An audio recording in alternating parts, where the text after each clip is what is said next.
Hadirin yang dimuliakan Allah Subhanahu wa taala. Alhamdulillah hari ini kita bisa bertawajuh, bersilaturahmi dalam rangkaian acara istighosah di hari kemerdekaan. Istighosah itu artinya memohon pertolongan pada Allah Subhanahu wa taala agar kita terhindar dari musibah dan bala bencana.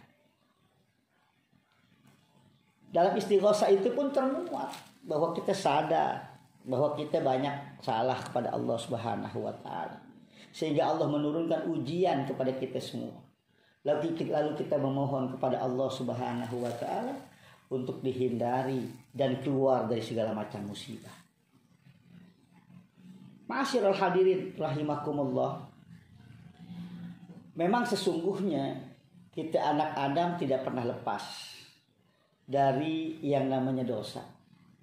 Karena manusia itu adalah mahalul khata' wa nisyan, yaitu tempatnya salah dan lupa.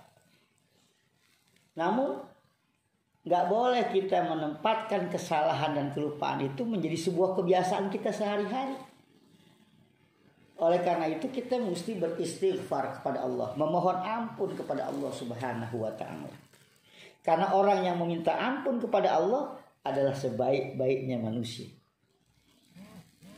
Sebagaimana yang Rasulullah Shallallahu Alaihi Wasallam bersabda, an Anas radhiyallahu anhu qala Rasulullah Shallallahu Alaihi Wasallam, kullu bani Adam khata'un wa khairul khata'in at-tawabu. Akhrajahu Tirmizi. Jadi kata Rasulullah Shallallahu Alaihi Wasallam, setiap anak Adam itu memiliki dosa, mempunyai dosa. Dan sebaik-baik orang yang punya dosa, dia kembali kepada Allah Subhanahu wa taala dan memohon ampun kepada Allah Subhanahu wa taala.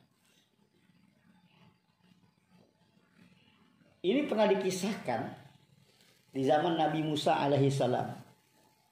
Tatkala Nabi Musa alaihissalam, seorang nabi yang diberikan keistimewaan dapat berbicara kepada Allah Subhanahu wa taala, beliau pernah bertanya, "Ya Allah, bagaimana ketika ada hambamu yang saleh, yang alim, yang taat beribadah kepadamu, yang selalu mengerjakan perbuatan-perbuatan baik atas perintahmu dan menjauhi apa-apa yang kau larang.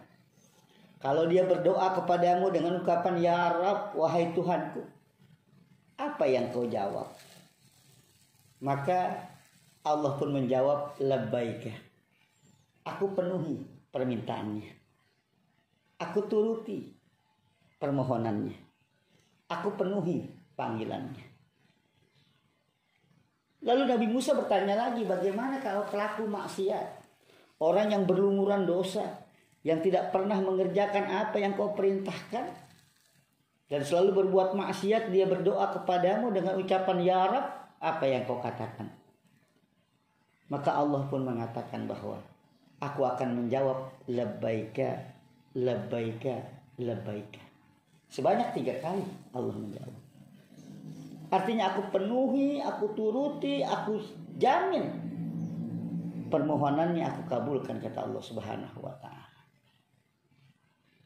Lalu Nabi Musa bertanya, kenapa engkau bedakan antara orang alim yang berdoa engkau jawab sekali, dan pelaku maksiat engkau jawab 3 kali dengan ucapan labbaika, labbaika, labbaika?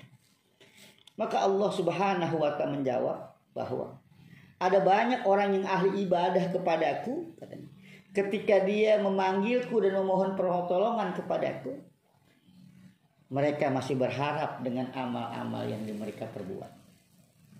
Mereka akan mengandalkan amal-amaliyahnya untuk bisa aku kabulkan permohonannya.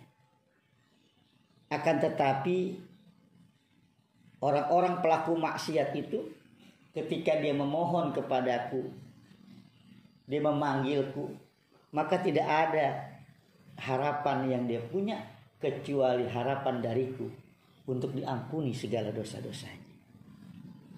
Inilah mereka lah orang-orang yang penuh tawakalnya kepadaku. Karena mereka tidak punya ketergantungan dari amal, karena mereka tidak punya amal. Dia hanya tergantung kepadaku untuk mengampuni segala dosa-dosanya.